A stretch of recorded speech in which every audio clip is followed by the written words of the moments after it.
Hey guys, welcome back. It is your favorite Gimp with a Limp, and I'm here with a question. All right, something I was thinking about the other day, and it popped up in my head. And it popped up when I was laying out all this Darkest Dungeon stuff that we're going to take a look at here in a sec. But the question was, when is too much too much? Have games gone over the edge, right? Have they just gone too far? It's too big, it's too much, and we can't really play it. We can't enjoy it because there's so much of it that we spend all our time prepping it to play it. And by the time we get it ready, the next game's arrived. And then we start repeating the cycle and we're not really getting into gaming anymore. So I had Darkest Dungeon out and I decided I would take and throw it on camera and just start throwing some of the components out here so you guys could see it. And we'll talk about what is too much. So here I'm laying down the boards for the game, and these are just a handful of the tiles. These not even anywhere near all of the tiles. All right, all the stuff that I'm gonna throw out in front of you guys here is nowhere near the complete experience. Right, there's still more character boards, cards, and missions, and quests, and initiative, and the characters that I'm still painting. You see up in the top right, the ones that I've already got painted, which is only 4 out of, I think, the 13 that I have that I still have to paint. And here we start to really get in the crux of it, and that's the minis. How many games do we see now that have minis and minis? And look, we've got billions and billions of minis. Yeah, the minis are cool, but they're jacking up the cost of our games through the roof. And honestly, what am I going to do with all these? Don't get me wrong. I love them. God, I love minis. I love stacks and stacks of minis. But that's just some of them. And here's some more. And oh, here's some more. And by the way, don't forget there's a whole other expansion. And I didn't even get the whole damn game. I got like the mid-level pledge of this game way back when, which I had to pay extra shipping for. Oh, and don't forget we got tokens for the game too. Here's some tokens. Don't worry, there's oh, yep, here's some more tokens. Let's see how many more we have here that just bags and bags of tokens I'm gonna have to add to. Oh, yep, there's some more. I think I got a few. Oh, yeah, there. And I think we're forgetting something. Oh, that's right, whole bag full of dice as well. And again, that's not even close to all of it because, like I said, there's still more. You see, I'm pulling it out. Oh, we've got these papers, save sheets, the dungeon maps. Oh, here's some extra monster cards, and oh, the save box that has a bunch of cards in it because I've got no other place to put them. And wait, is there anything else to it? Oh, wait, yep, a bunch more cards. Another box. I'm having a little bit of a problem here because the pile's getting too high and it's starting to just kind of fall over onto itself because there's just so much that you can't keep track of all of it. And I say all of this to make the point, are we buying games we don't even play anymore? Are we buying it because it's so big, it promises such a grandiose experience that we want that? We really want to experience that, but we're not going to experience that. We're going to end up with a pile of cardboard and plastic bags and everything else that ultimately we're not doing anything with. It ends up on our shelf. I'm never going to be able to paint all of this. I want to. I would love to, but I don't have the time for it. I don't have the time to paint all these minis and get it on the table. Hopefully I'll play the game at least a couple of times before the next project comes up. Now I have less time than the average gamer to devote to this because I have so many others that have to go onto my table. So my choice of what games I play is very limited as it is. You add 4 kids and a wife on top of it and it's almost nil. But again, I say all of that to think, are we really getting what we're paying for? And it's not that these companies are bad or that they're not giving us what we asked for. How many of you guys have looked at a box that just had just stacks and stacks of minis? It's the first thing they put on there. And I've got some pulled up here just to show you guys. This is Nova Aetus Renaissance. It's a game that I backed way back when, but got a whole bunch of minis here, and all Kickstarters look the same. They've all got just the huge stack of minis that you can go through, and hundreds of cards that's going to take you forever to organize. Now, one of the things that I actually liked about this one is the fact that it had 3D elements. It was making me think of Core Space, which we'll touch on here in a second. And I was hoping that experience might change it up a little bit from the basic dungeon crawl. I'm hoping this one actually delivers relatively soon, but we'll see. But again, one of the things that really caught my attention was minis, minis, minis. Yay, minis. Look at the tiles. Look at the cards. Look at the tokens. They look so cool. I'm going to have the coolest experience. I've got to play it. And there are more. There are more. How many do you see that look just like this? Look at this. Stretch goals. 104 minis unlocked. That's unlocked.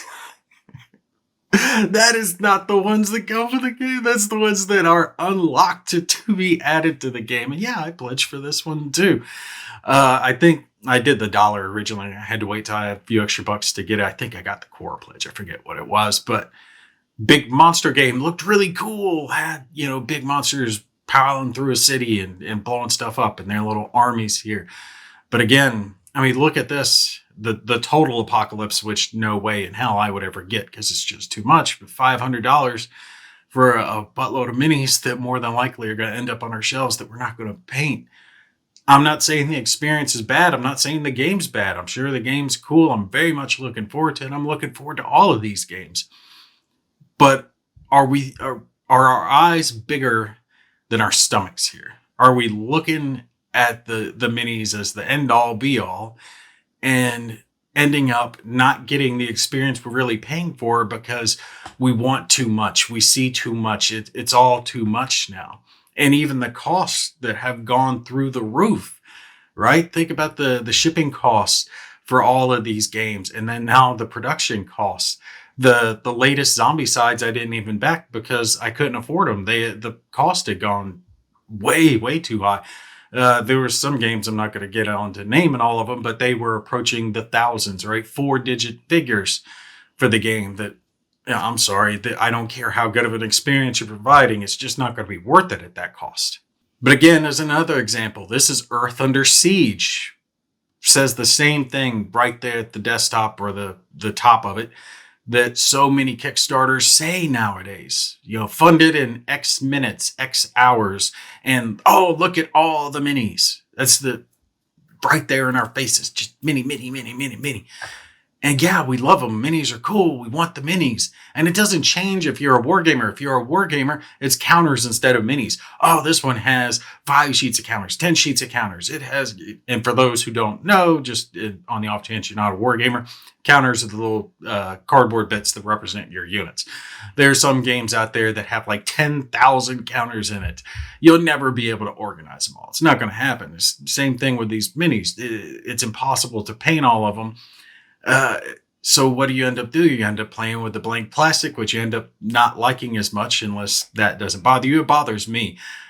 For me personally, if the game isn't painted, I feel like I can't play it. I feel like I have to put in that time to make it look good. And I've never been good about letting it just, be basic. I want to paint each mini to its finest detail. But when I do that, I never have enough time to finish it before the next game arrives. And then I have to paint that game because now that's the new thing. That's the one I'm excited about. Now it's Darkest Dungeon, which I'm looking forward to playing, but what is the couple hundred minis in that damn thing? I'm never going to paint them. So this time I'm trying to beat it in my head. Just do the heroes, just the heroes, make them look good and screw the bad guys. Maybe the bosses. That way you can actually get the game to the table and play it a few rounds before you have to shelve it for the next one. Even the most recent one, right? The one that caught a huge amount of attention because it's Elden Ring. Good God, it's Elden Ring. Of course I was going to back this one because it's Elden Ring. And please don't fudge this up. Who is doing it? Is it Steamworks? God, I can't remember if it's them or not, but we're not going to worry about it. Look at it. Look at all the minis. Look. And where the hell was that pledge level? The entry pledge was a standalone expansion. That I wanted to make a video on that, but I didn't have time because it was Christmas. But it's What? What? What? The entry level pledge was basically a standalone expansion. You just a little piece of the campaign, and then you had to, step it up to get everything else. And again, the all in's like $400. No, stop that. Maybe we'd have a better experience. Maybe we could get this all in if it were standees, and it cost us $120, $150, maybe something like that.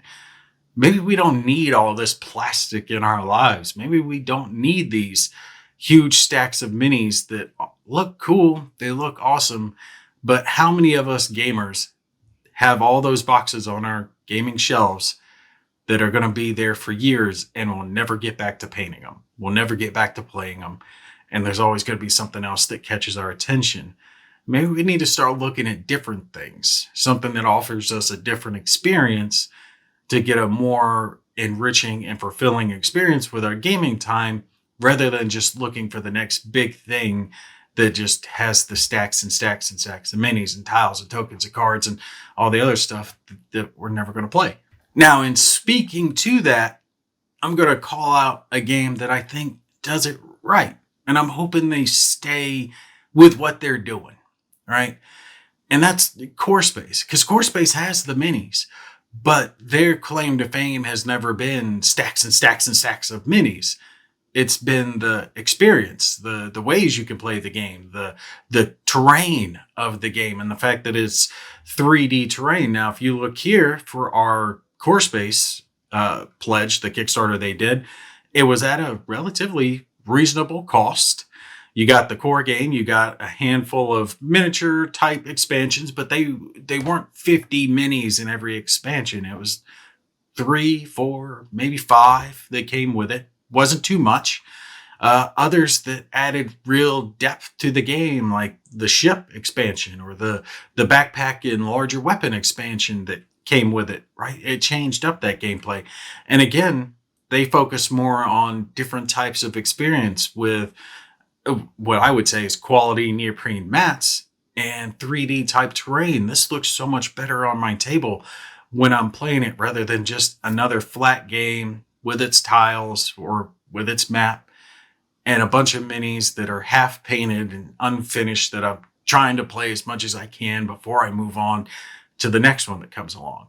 This is one of the few miniatures games that's been on my table numerous times, and I can guarantee will be on my table numerous times again in the future because of that experience that it offers. It's not about how much, but what it offers that keeps me bringing me back to this one. And I know this is different than what I'm usually talking about, usually reviewing, telling you about the different games, but it popped up, in my mind during this Christmas time frame that you spend time with your family, you spend time with the people that are important to you. It's not about getting the gifts. Now, of course, for my kids, God, they love the gifts. They got this request, that request, and the other. Santa's taking care of them this year. But at the end of the day, they're not going to remember the Transformer or the Barbie that they got for Christmas. They're going to remember waking up so excited to run down the stairs and see what Santa brought them. And then to have that time with mommy and daddy putting together the toys and playing on the ground. My memories when I'm in my deathbed are going to be sitting there playing Barbie Dream House with my girls, right? It's not how many Barbies we were playing with. It was just the fact that we were playing with them. We had a good experience. And I think we can apply that same mindset to the games that we're looking at. It doesn't necessarily need to be huge. No, there's plenty of space for games of that ilk, the ones that have everything in the moon in the box. But we need to, branch out a little bit, look at games that offer different things, and maybe we're not wasting as much material on all these minis that we're not going to use, right? Maybe we don't need to get as excited about a game just because it says 200 minis in the box, or we've unlocked another 500. Okay, you unlocked 10 extra bats. Is that going to make any difference to me in the game? Is that going to bring me back to it? Or maybe something else will bring me back to it. And in thinking about that, I've been looking more at games like this. And these people haven't sponsored me, haven't sent me a damn thing. So just putting that up front. I had stumbled on this as the Game Crafter. Tin Helm, small game, one player game, comes in a little tin, but it offers a relatively deep experience, it looks like. And I ordered this. They had it on sale the other day because I promised myself I'm not buying any games during Christmas time. It was for my kids, not for me, but they actually had it on sale for like 13 bucks. I was like, screw it, 13 bucks, I'll take the risk. But I'm more excited about this little game than I am about those big ones, because I know that if I really like this, I can jam that in my pocket. I can take that with me. I can take that to a doctor's appointment. I can take it around on a vacation. There's no way I can take, Darkest Dungeon around with me. Now, of course, the experience they're going to offer is going to be different. But I think this might give me more of those memories. This might be more of that Christmas morning experience I'm looking for than the others that they're trying to hit us with everything. Look how much we have. Well, maybe I'm growing up. Maybe I'm wising up in my later years. Maybe I don't need as much. Maybe I need better. Smaller, more concise, and a nice experience. And another one I'll talk up that I had good time with, Lone Sherman, solitary war game. And this one is just a book. That's all it is a book, right? Just one book, and it has multiple missions in it, multiple ways you can play this. You can play it by creating your own counters for it. If you want to take that route, you can have them printed.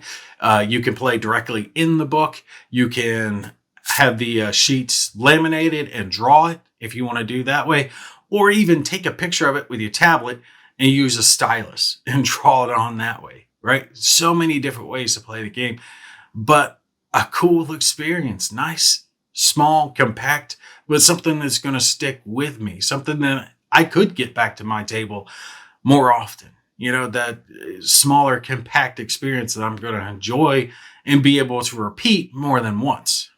Now, again, just to say it, that doesn't mean I'm going to stop backing miniature games or things like that. One of the ones I love the most and know I'm going to get back to the table, Company of Heroes, right? This one, they did the second edition to improve a few things, add some new components, had an upgrade option for people who had gotten it the first time. Boom. Very excited to get this one back to the table because it is huge. It is massive. But it provided more to me than just a bunch of stuff. It wasn't just the fact that it had a whole lot of stuff I could spread across the table and a bunch of minis and all that cool stuff, right? It offered a good tactical experience that I had a lot of fun with that I'm looking forward to trying again when I get that second edition and the upgrade kit. And I think that's what I'm going to start leaning to more, and not just looking at a game and seeing, oh, it's got a bunch of awesome looking minis. Because that's bit me in the butt a few times. There's one now sitting in a warehouse. I paid for it. I paid for the shipping for it. But the game company said, kiss our butts. We're not going to send it to you because we're going to waste your money. But with that one, it's another one like the others. It's just another bunch of minis and cardboard and plastic and tokens and cards and stuff. Maybe I don't need it. I got plenty of other stuff out there, right? Maybe Tin Helm looks like it's going to be more fun for me. I'm going to get more out of that, right? I think that's the direction I'm going to start looking more into, and just what the game's going to offer me. I know I'm kind of abstract and philosophical. I'm butchering that one. Philosophical right now about it. I don't know. Maybe I'm having a moment, a Christmas moment, something like that. I don't know what it is, but I'm thinking that I'm going to start paying attention a little more to what I'm getting into, instead of just looking at what's giving me the most, right? It's not dollar to mini type thing. It's dollar to the experience, dollar to what I'm actually going to, how much fun am I going to have with this, right? It doesn't matter if it's got 200 minis in the box. If I open up the box and I mean, what am I going to do with those minis then? They're just going to stay there. So now I'm going to start looking a little bit smarter, a little bit wiser. Where am I putting my money? Is this mini going to enhance my experience, or would I have the same experience with a token or a standee? Like to see some game companies start doing that. Start cutting their costs back, offer me a deeper experience, give me some standees. I don't need to worry about painting all of them. I don't need a a project, I've got enough of those on my own. Offer me that experience I'm looking for. And as an example, again, of kind of what I'm talking about, just like I was saying with core space, a handful of minis is really what you need, and the terrain to have a real good time with it in country. One that I am just stoked for. Been paying attention on the Discord. I've been working on my own terrain for it. Really wanted to look good. And it's like 20 minis, right? Something that I could paint and be able to get to the table again and again and again. And it looks like they have a nice, rich tactical experience, something I could enjoy, something I could play many, many times over and really get into it. So that's what they're offering here versus, hey, look, we've got, 200 different squads, army ranges, Russia. That wouldn't be attracting me as much as the core experience that I'm going to be getting from this one. But I will be honest, those minis do look cooler than shit, especially when they're painted up. I mean, they're freaking phenomenal. So I'm going to definitely be painting those like hardcore. All right, but that's going to be it for this one. That's me just yapping a little bit, running some thoughts out there, kind of, speaking from the heart on this one. You guys let me know what you think. And like I said, y'all pay attention because I have been putting it out in every video I've been putting out here recently. We are going to be doing some giveaways for the next Whiskey Charlie, so make sure you guys stay tuned for that one. I'm going to have at least 2, if not 3 or 4 games that just me personally are going to be giving away, and I think Mo's got a few he's going to be doing as well. Not sure about Kev, but I know Mo's got a few lined up. So you guys tune in for our next show if you're interested in winning a little something. All right, you guys take care. I'll catch you in the next one.